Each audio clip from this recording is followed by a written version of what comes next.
Hello and welcome to today's lesson. So, today, what we're going to talk about is how you go about prioritizing your time as a founder. When you're building your business, there's so many different things that are going to pull you in a million different directions that it's hard to keep the plate spinning, right? It's hard to know what you should focus on, what needs to be done, day one, hour one of the week, what can be delayed, how to think about not only the little details of what needs to be focused on, but the broad. Am I focused on sales now, or am I focused on marketing now? Am I focused on product now, or do I need to get some legal done now? We're going to talk about all of these things and more, and I'm going to give you kind of my day-to-day usage as far as the real decisions and the real way that both myself, my businesses, my clients, the way that we think through these things. So first, we have to, again, like anything else, recognize the problem before we can solve it. So the core problem when you're building your startup is that everything feels really important. And I've got a few pieces of, good, bad news. The first bit of bad news is everything is. Now, this is a good thing because it's one of those startups are very much, Darwinism. It's you only have it if it contributes, if it fits. If it doesn't fit and add value, it's got to go. So everything we're going to talk about here and everything related to your business, you'd think like, oh, do we really have to care about HR, or do we really have to care about, operations, or do we really have to care about all this compliance stuff right now? It's like, yes, you do. And the exercise mentally that I do to teach founders and kind of get them over this hump, because a lot want to focus on, oh, my sales matters the most, or most common, my product matters, product. And it's like, okay, well, let's fast forward. Let's imagine the business is doing well. Now you have sales, now you have marketing, you have all these things active. Which area of your business would you say it's okay to have running poorly? Is it your product? So now usage is down and results are down. It's like, okay, no. Is it go to market? So now customer acquisition isn't as efficient and retention isn't as good. Okay, that's bad. Maybe legal. Okay, well, now our legal contracts are weak and our lawyer's incompetent. You can see every single layer of a business that exists for a reason, and it exists because it adds value to the overall. Better product means better customer usage. Better go-to-market means better, customers, or more customers, shall we say. Better HR means more employee retention. Better legal means you're safer and more protected. Each thing contributes to the business. So the nice thing is you kind of don't have to go like, oh, well, does it all matter? It's like, yes. Now we get to the next step, the next truth, which is the order is what matters here. A lot of founders get caught up in, I need to, have a big go-to-market strategy. It's like, okay, well, let's just start with something very simple. Let's say our goal was to launch the website. Right? You got to have a website. You got to have a landing page, a place for people to, submit their info or register or sign up for a wait list or book a demo, whatever, the call to action is that's relevant for you. Well, in order to launch that web page, you need to own the domain. Right? So as a very simple example, you can't do the thing you want, which is launch the web page, until you do the in-between step, which is acquire the domain. So in this example, you see that it's not about what our goal was. It's about what the order that goal implies that the tasks need to be done. And there's some wiggle room. Some things it's, you can do A or B first. I like to use this example because it makes it clear like, oh yeah, I guess if my priority really is to launch my website, I should figure out my domain, right? It's like, yeah, because you need that to launch the website. So if we don't have an answer, then worst case scenario, we have an amazing website and no good domain to attach it to. That's a problem, right? It's not a place you want to be. The third truth, which again, it's a good thing, some things just matter more. And this is where we get into the crux of it. It's not about what matters and what doesn't matter. And it's not about, oh, there's an exact right way of doing things. It's about going like, yeah, if everything matters, that doesn't mean we can do everything at once, right? It just means that, okay, we can't delete anything off the to-do list. What should we start with? How are we going to prioritize these tasks? And that's what I'm going to get into next. So when we think about how to prioritize the tasks, I like to break my tasks into the various buckets that I like to think about businesses in. And so there's really three buckets. First, you're going to get required support operations. This covers your legal, your compliance, your finance, your operations, and your HR. basically everything that's not product and not customer acquisition. So it's all the rest of the business. So within that, we have specific goals for this area of the business. And really at the early stage, meaning before you're making $1, $2, $3, $4, $5 million a year, there's only one real goal: to do the mandatory until you can do the maximum. So let's talk about this. What this fundamentally means is there are certain things that you absolutely have to do in order to progress in your journey. Easy example. You say, Aaron, I want to issue equity to a new team member and I want to onboard this big fancy CTO. I go, great. Have you formed your company? And they go, no. And I go, okay. Well, that is a mandatory thing, right? It goes back to the order point of, well, we can't issue equity unless we have the company. So now our goal is still the same, but the priority and the order that we're going to execute tasks in, that's been kind of created for us by understanding what the process is. Now, this is a mandatory thing. It's not the maximum thing. So let's expand that out. You know, and if you don't know, companies, when they get very big, usually like optimize their legal structure, right? They have an entity for this and they have an entity for that, and their taxes flow here and their income really flows like that. Notice that's way more on the maximum side. And there definitely is a time and place to do that. Once you start making $5 million, $10 million, $20 million a year, now we start getting really fancy, right? And thinking through how to optimize all this money that you're making. But notice on one side of the scale, it was the mandatory. We need to create the entity to issue equity. On the other side is the maximum, which is how do we extract the most value out of this bucket, right? Because remember, nothing here exists just to exist. And I'll go through each one so you can kind of get a clear picture. Compliance. Here's the easy side of compliance, right? Legal's, of course, about reducing risk, whether it's intellectual property, whether it's contracts, whatever it might be. You want to make sure, again, you're protected and safe at the stage that's appropriate.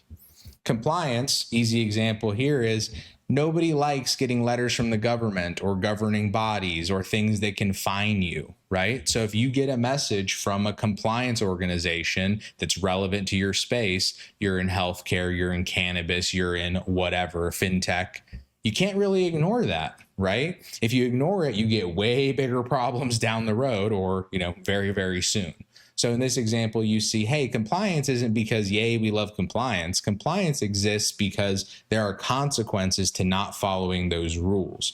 I used to work in the compliance space, and I've come to a big appreciation that compliance, the rules, the specifics only exist generally 99% of the time because there was a negative outcome because it didn't exist. These are all lessons learned. So the idea here is, hey, if we can't learn from those lessons, our business is probably going to suffer.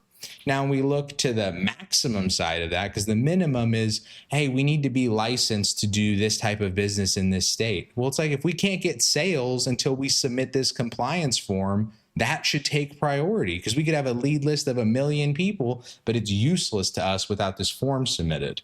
There, your priority has been set. Finance, very simple. In the beginning, you just have to do the minimum. You got to pay your taxes, right? You got to make sure you actually have like a bookkeeper or do your own bookkeeping, right? And we'll talk about that, and there's videos and tons of things you can do to kind of get that in a good spot. But fundamentally, it's about doing the minimum to make sure your money is in order, right? On the maximum side, this is where we start optimizing for metrics and start using the finance knowledge as like business intelligence, folding that into the overall understanding of the business and using it to make the business better, right? Because finance is all about adding it all up and seeing how it all ticks and ties. Operations is a little unique because operations, similar to compliance, but for operations is kind of its own beast. Operations is how you do things.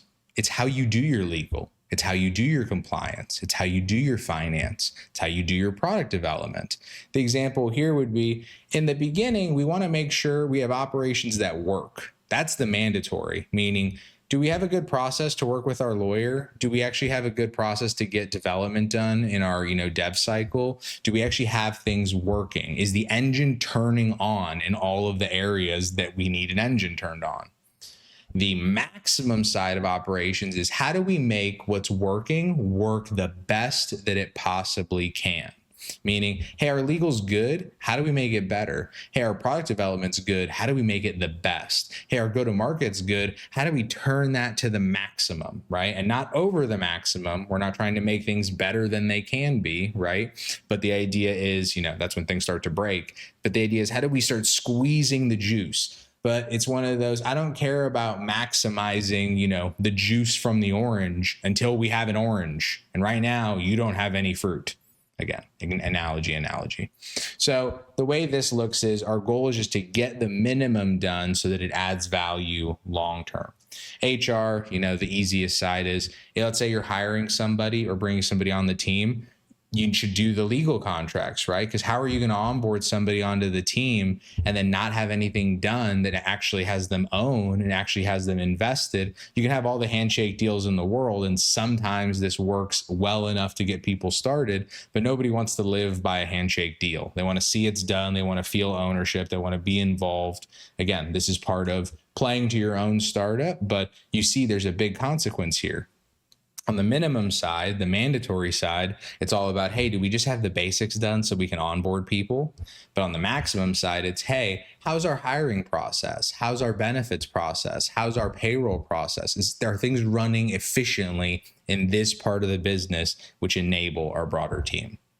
So now you see, as a framework, here are all of the kind of mandatories and maximums across all the support operations, the things that support the main business, which is fundamentally product and customer acquisition. The next bucket is research and development. So research and development fundamentally is all things product. So there's 3 buckets to this that we're going to kind of set some goals with. So the first bucket for R&D is product strategy. This is all about improving the solution customer fit, right? I'm assuming you're not a business that's making $20 million a year in revenue quite yet. So the idea here is you're not trying to, become Jeff Bezos tomorrow. The goal is, how do we make sure that the people that are using it really use it, and the people that we want to use it have something worth using? And this centers around specifically 2 numbers or 2 kind of focuses: usage and value. Are people using the software, and are people getting value out of the software? This is a product strategy mindset. It's, are we building something that's worth building? And if we say it's worth building, but no one's using it and there's no concrete value being, extracted from it, is it worth building, right? I would find it hard to make that argument. Product development, this is the actual building. It's focused on the goal of building something users want, will use, and will pay for. And sometimes use is them paying for it, right? If they run like an ad campaign, or you use like a freemium app that runs ads against you, your usage is the payment because they're running ads and making money that way. So understanding the distinction between these, it's a, hey, if we're going to build something, let's make sure it's actually usable and in demand, and they're actually going to be willing to pay us for it. A perfect example of this, that could be a problem, right? You build an amazing solution, but you don't care about user experience. So your front end, your UI UX, the buttons users are actually clicking, is really rough, and users don't like it, which means even though they want a solution and even though they would pay for it, they won't use yours. That's a problem. Now notice, this is you actually building the thing. The of what will they use, like that product strategy, the UI UX, that's more of a product strategy thought, right? That's how are we building the actual product itself, whereas the development is the actual execution. But again, I want to keep things, easy to delineate. And the third is product support. Now, this is, again, a key focus that it's not customer support, even though we are supporting the customer. But if the customer didn't have our product, we wouldn't be talking to them, right? So it's all fundamentally product support. What this mandatory, like the minimum focus here that will drive you to the next stage, you want to onboard them fast, you want to onboard them well, and you want to provide excellent product, here, customer support. Right? If you get somebody to close on a Monday and it takes you 6 Mondays to onboard them, they're going to go away more than likely. You're going to lose, if not that sale, others. If you onboard them and it's a horrible experience, it's 100 hours and 30 headaches, that's not going to bode well either. So you got to make things easy. That's like on the business side, like B2B. The consumer side, I'll give you a perfect example. How many times have you wanted to sign up for a little app, but because you couldn't do like a Google automated sign up, like create an account with Google, you backed out.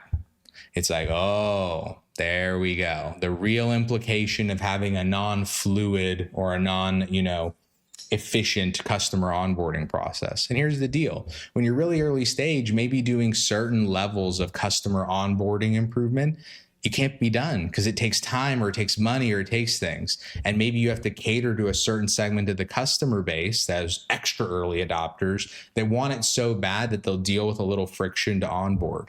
But as you can see, you want to recognize this as a pain point, acknowledge this, and see how are we going to make this better over time? Even if we can't do anything right now, what can we do, right? Can we do something free? Can we offer a benefit? Can we do some white glove onboarding? Like, what do we do to enable this well?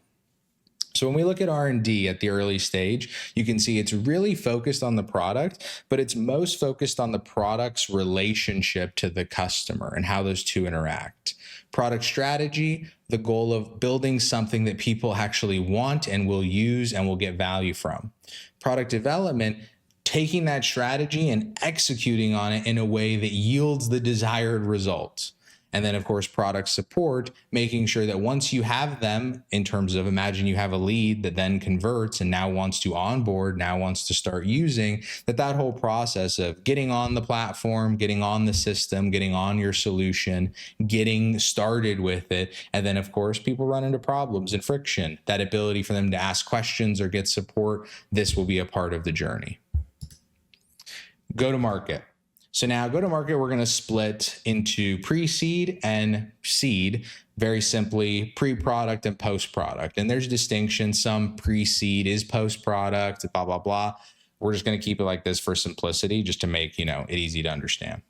So pre-seed, there's really two major focuses, meaning if you're pre-product, the goals that I'm going to ask you about primarily are customer validation, meaning are you doing interviews? Are you talking to people in the community? Are you working your network? Are you making social media posts to try and get engagement? Are you doing things that show me that people actually want what you're offering?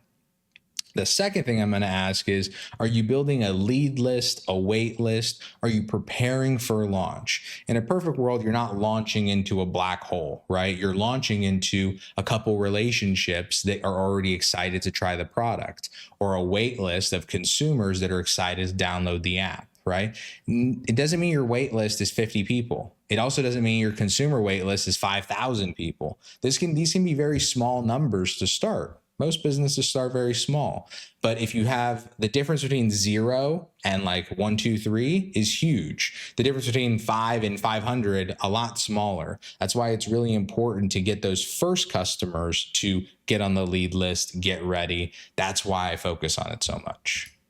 For seed, again, let's assume you're post-product. And when I say post-product, it doesn't mean that it just could work. It means that I could give it to a customer, they could use it, they could get value, and they could pay me for it in some capacity.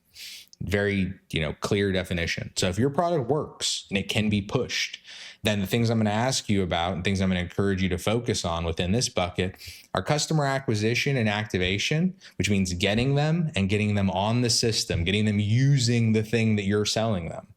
And the second is the acquisition channel improvements, then expansion. A lot of founders make the mistake if they get one channel that's working at, a 5 out of 10 quality, and then they go create 7 other channels, and then all of them suffer. Rather than creating 1 channel, 2 channels, probably 2 max. I like to do a little A/B testing, but I don't like to do more than 2 because at a minimum, you have to split your time. So let's just say there's 2 channels. One's a 4 out of 5, one's a 5 out of 5. Can we make them better? Because remember, we're already making money from those channels. Like again, 0 to 1. First, can we turn a channel on? If our channel is going to conferences and getting customers, can we get it so that every time we go to a conference, we get a few customers? Because then we can get a lot of customers, or we can get more efficient with our conference attendance. And then once we have a consistent base of getting customers, even if it's 2 here and 5 there and 50 there, again, depending on if you're B2B or B2C, now you've got momentum, and now you can go, hey, all this stuff that we've learned here doing these conferences, maybe we should run some ad campaigns. And now that pops out and it starts at a 7 out of 10. But it couldn't have gotten there unless you did the work to try and improve what was already working, to try to learn, not to just try and surround your customer with 50 channels, all which have no focus and no effort. I would be happier if you did one thing well, and then I would tell you to have a second thing because we don't want to be too dependent. But I'd be way happier for you to tell me you did one thing well than you have 5 products or 5 customer acquisition channels that kind of work. Not as interesting. So let's make this very simple. When I'm operating on a day-to-day basis, here is the mindset I'm going around with. It's go to market, meaning demand, is more important than your product. And at this stage, we're talking about your minimum viable product, that early stage first release. And that is more important than your required support operations, meaning all the risk stuff, the legal, the compliance, the HR, the da-da-da. Now, we want to understand this is about what contributes to the business and moves the business forward the most, meaning if I have the best legal in the world, like my RSO is killing it, that doesn't make me worth more money, right? It just is a lot of money. Now, there's a certain point where if we have less than the required amount, then we're very weak. So this is a minimum threshold. In the same way, if we took our product and put that at a 10 out of 10 and everything else, go to market and risk was at a 0 out of 10, we'd still be in a bad spot because you'd have a $5 million product that has no demand and no legal protection. That's a bad spot to be. But now we get to the interesting one. What if we had 10 out of 10 demand and no progress on the product and no progress on the legal? Well, I'd be nervous because I want us to protect our stuff, but I'd be way happier to pick that founder because with enough demand, you can get a product. And if you have enough demand and a product that's worth building, we can do all the required stuff that needs to be done to justify that. Demand conquers all. It's the most important thing in my experience over everything. Because unless you're building something that doesn't exist right now, like you're going from 0 to 1, and I don't mean like from no software to software, but like Sam Altman, right? If you're innovating, yeah, your product kind of is more important than your demand because if your product is good enough, the demand's going to come no matter what, right? No matter what. But for 99% of founders, your demand's going to be far more important than your product. My rule with this, though, flips it, which is my go-to-market is always the most important thing in the front of my brain. But I start allocating my time at the other side. I start with risk because I don't care about risk, meaning I'm not in business to do it. So the only reason I'm doing it is because I have to. So I want to put the minimum amount of reasonable time in to get what I need done. Then I want to put it in the next bucket, which similarly, again, some founders will get very upset. R&D is not a place you want to be throwing infinite time. If your product is in the hands of a few customers and it works well and you can keep selling, you do not help yourself by spending 100 hours in the lab trying to make your product that's already working 3% better. Now, if you sell it and put it in front of a few people and they're not using it and they're not getting value and they're running into all these issues, now we have a reason to make product a priority because why are we going to sell something that's not good? We'd have the best sales in the world. We're going to have 10,000 sales day 1 and we're going to have 10,000 returns day 2. This is where we go, okay, is the product up to par? This is the big reason why I'm so insistent that MVP, it needs to work, it needs to provide value, you need to be able to get revenue from it, because if any of those things break, right, and this is not it's at 100%, this is it good enough that the customer will keep it, right? That's the bar you're looking for. If that's good enough, then you don't win by putting more effort into there infinitely. You win by adding consistent effort to, continue polishing that sword, but the majority of your effort, everything else goes into go-to-market. So how does this look practically? Well, let's just take a month. Let's just look at the average month, right? And spread this across all the businesses that I'm involved with. This is kind of like the high level. Now, mind you, I'm not like a dedicated salesperson, so this is a little hyperbole, but let's just imagine I'm a founder that is building a business, doing all these things. So over the course of a month, I have 4 weeks. Week 1, let's say 10% of my time, if I had, let's say 10 hours a week to contribute to my startup, 10% of my time, so 1 hour is going to legal. I have to review this thing. I have to sign that thing. I have to do a thing. I don't want to do it. Fine, I'll do it. R&D. Oh, I have to review these features. I have to fix this thing because this feature isn't working and a customer was complaining and this wasn't working and we have to fix that. Notice I'm filling in time because there's tasks that need to be done. I'm not drumming up new tasks. I'm responding to things that need to be done because if the product's already working, why are we spending time investing in the product today? Couldn't we invest in the product a lot better with a few $1,000,000 in the bank? I would say yes. So let's go get that first. So now in this example, let's say I spent 40% of my time, so another 4 hours doing product stuff. Now 50% of my time is gone. The rest of my time, I just throw all into go-to-market. Can I validate customers? Can I look at my channels? Can I assess analytics? Can I do anything and everything to put more money in the business's bank account, right? More customers, more lead, more knowledge, more validation, more. This is the part where, you want to be a glutton. You want to have greed for validation. You want to have a greed for sales. Not that you have to be a unicorn tomorrow or you have to be a unicorn ever, but I want you to have money in the bank and not be starving and not be living a startup life of when are we going to run out of money and go out of business? It's like, well, you ran out of money and you went out of business because you spent 80% of your time doing product stuff. You spent a really, piss poor 15% of your time doing go to market, which you didn't really care to do that much. And you barely did any legal. And someone who created your logo ran off with it. It's like, yeah, things didn't go well because you didn't prioritize the actions and the values that enable your business to succeed. This is how I've just advised a lot of businesses and I've seen a lot fail, but I've also seen a lot succeed. And the ones that succeed, they work like this. They get the legal done that they need, all that kind of back end stuff. They get the product stuff done that they need to, and then they get to selling. So you'll notice over the course of these 4 weeks, there's a range. Some weeks I have a lot of legal, some weeks I have no legal, some weeks I can do almost all go to market, right? Week 3, 70%, crushing it. But then week 4, notice I go from 70% of my time in go to market to 30%. That's a huge drop off. Now, one way is to go like, that's like a lost week. It's like, no, because we're not living in 1 week. We're living in the aggregate of weeks. And because I was so aggressively focused on, week 1, I got to put as much time into marketing as possible. Done. Week 2, I got to put as much time into go to market as possible. Week 3, now when week 4 comes along and I barely have 3 hours to do it. Yeah. Do I wish I would have done more? Sure. But I also know the last 3 weeks I've been crushing it. Right? The last 3 weeks, I've been so focused on building and doing the things that actually add value that if I have a slow week, it's not because you don't want to be doing the sales and go to market. It's because you had a bunch of legal to do. This was the week where you were updating your patent and it took 5 hours for you to sit there and read everything. Okay. That is justified, but it's justified because it is a requirement. It is not maybe we should just spend this week thinking through our whole product strategy again for what we're going to build 2 years from now. It's like, that doesn't matter.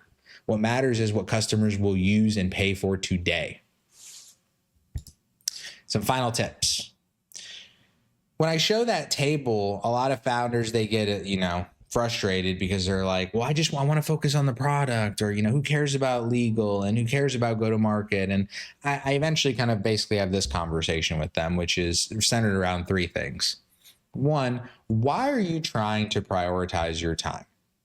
Right? If you're watching this video, it's because you have a goal, right? You want to change the world. You want to be a billionaire. You want to have 100 million. I really could care less what your goal is. I just care that goal means something to you and it can motivate you, because a lot of startups is doing stuff that you don't want to do.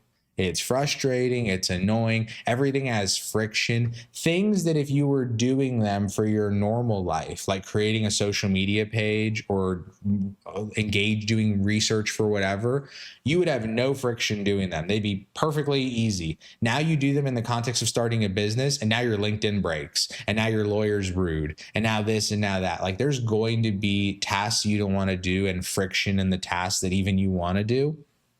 So getting a really clear understanding of, okay, if frustration is coming, what am I going to use to justify motivating myself to work through that frustration. If your goal is to be a billionaire and reading a few legal docs, you can't do it. It gets on your nerves. It doesn't feel valuable. You're probably not going to make it. I wish I could say otherwise. Now, mind you, there is the 1% person that's like, I don't care about legal at all, and I built the product and my buddy does. It's like, I don't care if you care about legal. I care that somebody on your team cares about legal enough to make sure that you don't sink your own ship, right? I think, is that fair?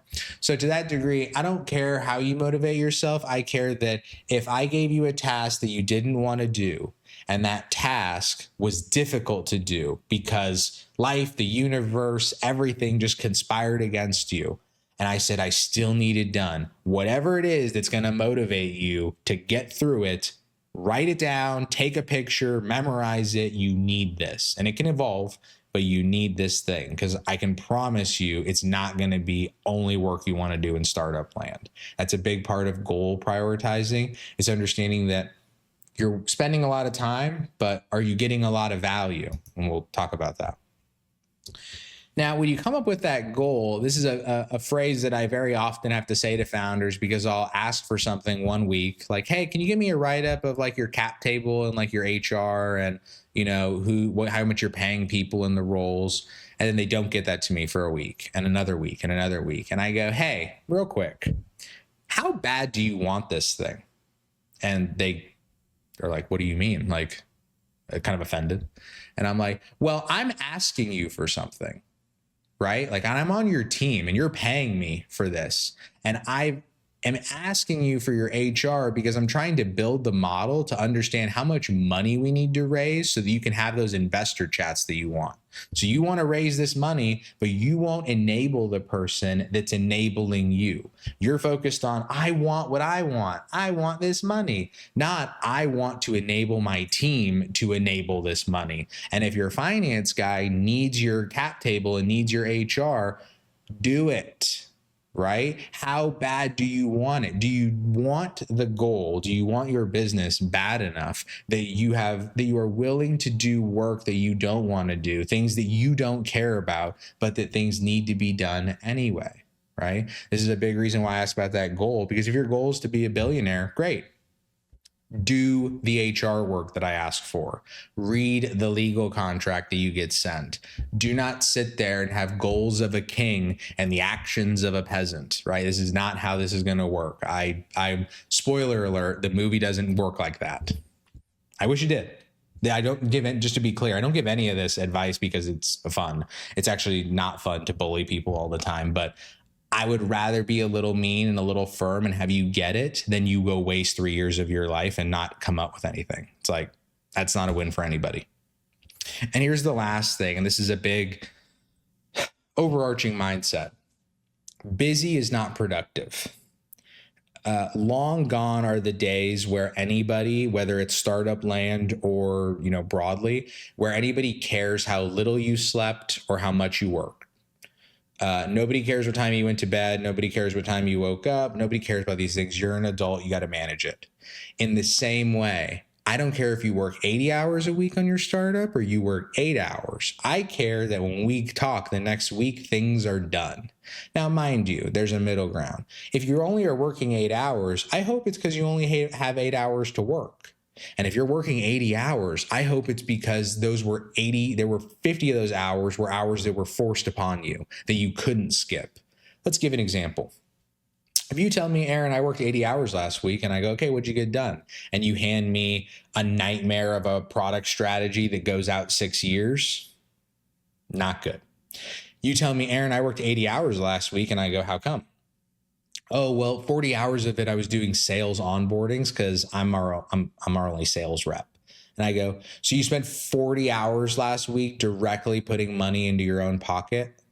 Yeah. Do I like that you worked 80 hours? No, because you're probably very tired. But am I happy that you spent 40 hours adding value to the business? It's like, hell yeah. This is where being very busy is productive, because it's not because you're spending the hours that it's valuable. It's what you're spending the hours on. If you're spending 30 minutes and you come up with a great idea, I'd rather you only spend 30 minutes on it. And if it takes you an hour to onboard a customer, in the beginning, it's going to be inefficient. Maybe it's going to take you an hour and then an hour and then an hour, and then it takes you 30 minutes. And then it takes you 20. It's like we can get better over time. So this mindset of it is not about being busy. It is about being productive. And being productive means getting things done. If every week you set a goal of, I want to get 3 things done for my business, that's hard, right? It's hard to get a cap table done. It's hard to do this. It's one of those, if you're highly motivated and don't have ADD and, all the other, things, you could probably do it. But if you got 3 things done a week, 5 things done a week, even little things, that adds up. That's 3, 6, 9, 12, 15, 18. Over the course of a quarter, you're a whole new business. And you compare this to another startup where they spend 80 hours a week just grinding away on what I don't know. But if I asked them to give me an accomplishment list, they wouldn't even know where to start, right? They're just so focused on how much time they're investing. They're not thinking about, am I working on the right things? And am I working on things that move the business forward? Am I working on things that I can justify? If somebody walked up to you at any point in your startup day, right? Let's say, again, you have your 10 hours of the week, and let's just say we smash them all together. I should be able to walk into any one of those hours from hour 1 to hour 10 and ask a very simple question. What are you doing and why are you doing it? And you should, like a teacher, when they catch you, it's like, you shouldn't ever feel that. You just turn around and go, oh, I'm reading this legal agreement because we got it sent to us yesterday and I have to review it so that the lawyer can execute it to onboard our developer. Wonderful. Amazing. 10 out of 10, because you gave me a clear action that had a clear benefit to the business, time sensitive, goal oriented, 10 out of 10. And if that was the one thing you got done that day, that was a productive day. So this is the last piece that I'll leave you on. It is not about how many hours you put into your business. It's about the value that you extract from those hours. And by focusing on the customer, both getting them and knowing them, by focusing on then the product, enabling it for the customer, and then of course doing all the required support stuff that enables your business to function and for you to live without penalties. By prioritizing these actions in this way, I will tell you that I have seen businesses go from very little to a lot very quick. Businesses that I met when they had a couple $100,000 or even less than a couple $100,000, and now they're making millions. People that I've spoken to that have that had $0 committed, and now they have over $500,000 committed. Things move when you move them. So hope this helps. So that was the end of this video, and we'll definitely, of course, see in upcoming videos. I've got a whole bunch of things I'm going to be reviewing and discussing with you guys. So until then,